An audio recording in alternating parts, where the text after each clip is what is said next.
मेरे को कुछ दिख क्यों नहीं रहा? खोलो जरा इसे, ये क्या हो रहा है? मैंने सोचा कि आंखों में पट्टी बांधती हूँ और आईज खुली रखती हूँ।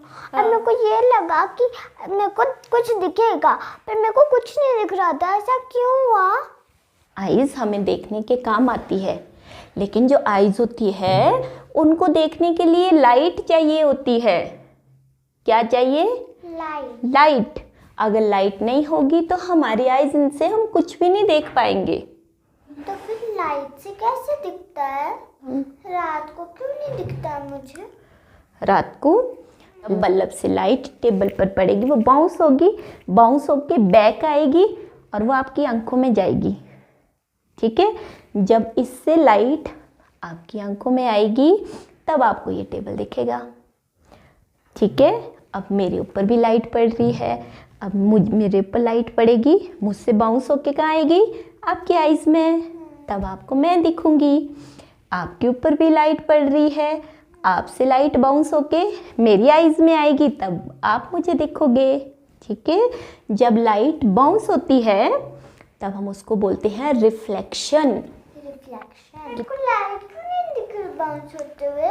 आपको लाइट देखनी है बाउंस होते हुए? और मेरे को एक और क्वेश्चन पूछना है। पूछो। आज की एक्टिविटी क्या होगी?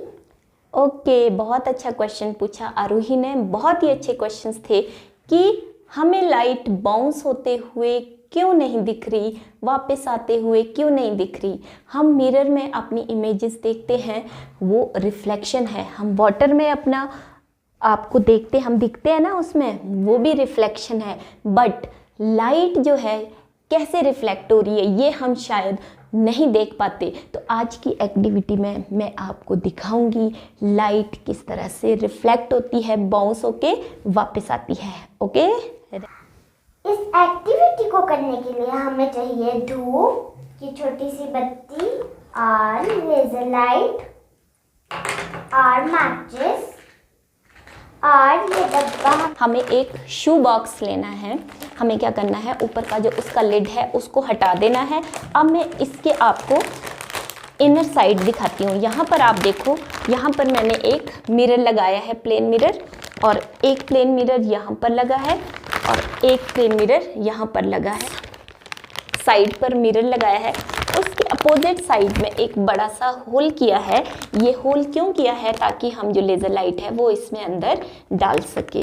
और अब इसके बाद इसके ऊपर हमने एक सेलोफेन शीट जो है इसके ऊपर लगाई है। सेलोफेन शीट हमने एक तरफ से ही चिपकानी है सिर्फ, बाकी इसको तीनों साइड से खुला रखना है।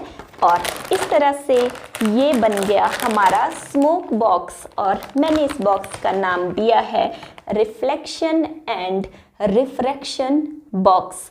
तो चलिए इस बॉक्स में मैं आपको दिखाती हूँ कि जो लाइट रे है, जो लाइट रेज है, वो किस तरह से रिफ्लेक्ट होती है। आइए देखते हैं। हमको ये धूप लेना है और इसे हमें जला लेना है। और जब हम इसको जला देंगे तो हमारे को धूप इस डब्बे के अंदर रख लेना है। हाँ, तो हमने ये धूप जला लिया। इस पर आप जो है धूप को रखोगे और आपका जो अपोजिट एंड है, जहाँ पर आपका होल है, वहाँ पर आप लेज़र लाइट को इस तरह से डाल दो कि जहाँ से लेज़र निकले वो अंदर की ओर। अब क्या करना है, हमें इसको पूरा बंद करना है और इसको इतना बंद करना है कि जो धुआं है वो बाहर ना निकले। आप देखिए कि जो धुआं है वो अंदर ही रहना चाहिए, धुआं अंदर सारे में फैलना चाहिए। धुआं इसके अंदर क्या काम करेगा आपको पता है? जो स्मोक है वो एक कोलॉइड होता है। Smoke is a colloidal solution. जब इसमें से लाइट रे जाएगी तो जो कुछ रे है वो क्लियरली नजर आएगी कोलॉइडल सॉल्यूशन में। जब हम लेज़र लाइट को ऑन करते हैं तो आप देखोगे एक बीम निकल रही है लाइट की, जो टकरा रही है मिरर से, और मिरर से टकराने के बाद एक रे जो है हमें वापस आती हुई नज़र आ रही है। जो लाइट रे लेज़र लाइट से निकल के मिरर से टकरा रही है उसे कहेंगे इंसिडेंट रे, और वहाँ से टकरा के वो वापस बाउंस हो रही है, रिफ्लेक्ट हो रही है, और इस रे को कहेंगे रिफ्लेक्टेड रे। तो ये जो आप देख रहे हो, लेज़र लाइट से एक बीम निकल रही है, मिरर से टकरा रही है और टकरा के वापस आ रही है, तो इस प्रोसेस को कहा जाता है रिफ्लेक्शन ऑफ लाइट। अब जो आप देख रहे हो इसे कहते हैं मल्टीपल रिफ्लेक्शन, क्योंकि लेज़र लाइट हमने इंसिडेंट की है साइड वाले मिरर पर, बट वहाँ से ये रिफ्लेक्ट हो रही है, और जो हमने मिरर लगाया है दूसरी साइड, ये रिफ्लेक्टेड रे वहाँ पर दोबारा से इंसिडेंट हो रही है, वहाँ से फिर से रिफ्लेक्ट हो रही है, जो आपको दिख रहा है तो इस तरह से सेम रे बार बार रिफ्लेक्ट हो रही है, इंसिडेंट हो रही है, इसे कहते हैं मल्टीपल रिफ्लेक्शन। तो आपने अभी देखा कि जो लेज़र लाइट है वो मिरर से टकरा रही थी और वहाँ से टकरा के वापस आ रही थी, तो इस फिनोमिनन को कहा जाता है रिफ्लेक्शन। अब जैसे आप बॉक्स के नाम में देख रहे हो, यहाँ पर मैंने लिखा है refraction. Refraction and reflection part 2 में आपको मैं दिखाऊंगी रिफ्रैक्शन क्या होता है। तो अभी के लिए इतना ही।